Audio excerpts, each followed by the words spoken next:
All right, you guys, I am going to be talking about the Danielson 2E, organizing the physical space.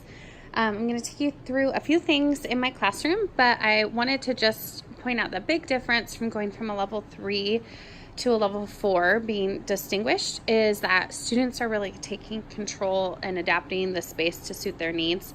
I want to give a disclaimer. It is May. I did not have the kids clean up very well, so my room is not as clean and organized as it normally would be, but especially their cubbies are not very nice and organized. But I'm just going to take you through a couple parts of my classroom and show you how students can adapt the room for what they need. And a term that you might hear in classrooms, kind of a buzzword now, is flexible seating. So I do have a lot of flexible seating in my room. No one has a desk. They all have, every time we reset a subject, they can choose anywhere that they want to sit.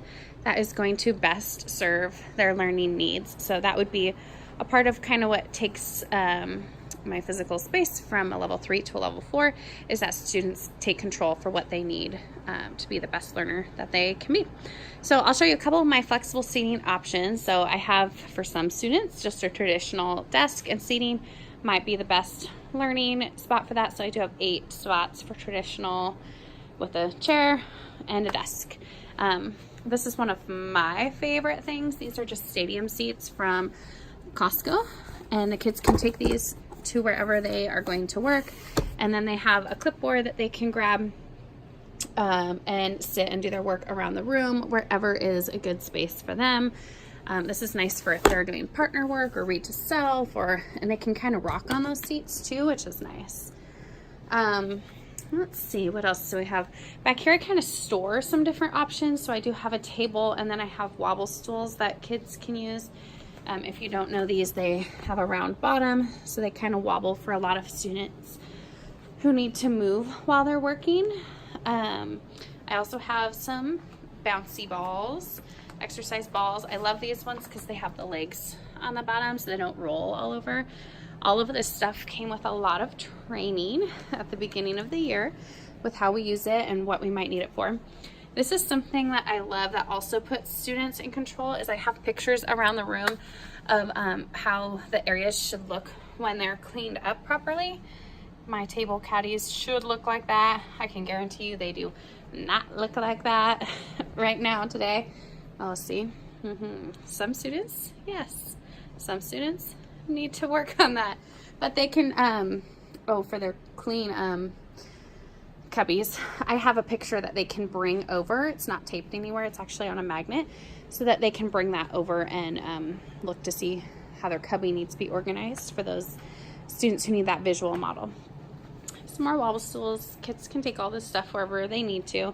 This is a kneeling table. I do have some of these poofs, but a lot of kids use it. They'll just pull it aside, sit on their knees. For students who need extra stabilization with writing, they can kind of kneel over the table, which is great for some students. And here I have, just to store them, everything in my room you'll see is accessible for students to get themselves. I have these wobble discs here, and I have a standing table over here. Right now I actually have some books for book clubs that we're using up here. But kids can put the standing desk, and then they can stand on it and wobble while they work, if that's what works best for them. If just standing works well for them, they have that option too. These are just leany back cushions that students can take wherever is a good spot for them. Lean back up against there and do their work. I have the teepee for students who need sometimes a calming space where they can kind of close off some of that space, have their own protected area to cool off. 2 students are allowed to work in there at a time if it's a good learning choice for them. And then you'll see in my room, I just have a lot of open space for kids to adapt the space for what they need for different reasons. So sometimes they'll pull up different chairs to make different group configurations, that kind of stuff. And then I also just have a bunch of pillows over here that kids take and put wherever they want to work. feel like there was one more thing I wanted to share. Oh, I know. Everything in my room is really accessible for kids, so I don't need to be the one who comes and gets all this stuff. So I have all of the supplies. We do shared supplies alphabetized back here by what the supply is, so that students can take what they need, come get what they need, take it and put it back all by themselves. They know exactly how to come and get all this stuff. It's great for me because I can find what I need easily, and it puts students in charge of what they might need for you know, that time of day if it's not something that's already out and accessible. Same thing, I guess I'll show you the last place over here. I have the computers. Students can get things in and out themselves. Someone's job is to make sure they're all plugged back in. And then same thing with clipboards. They're all in here.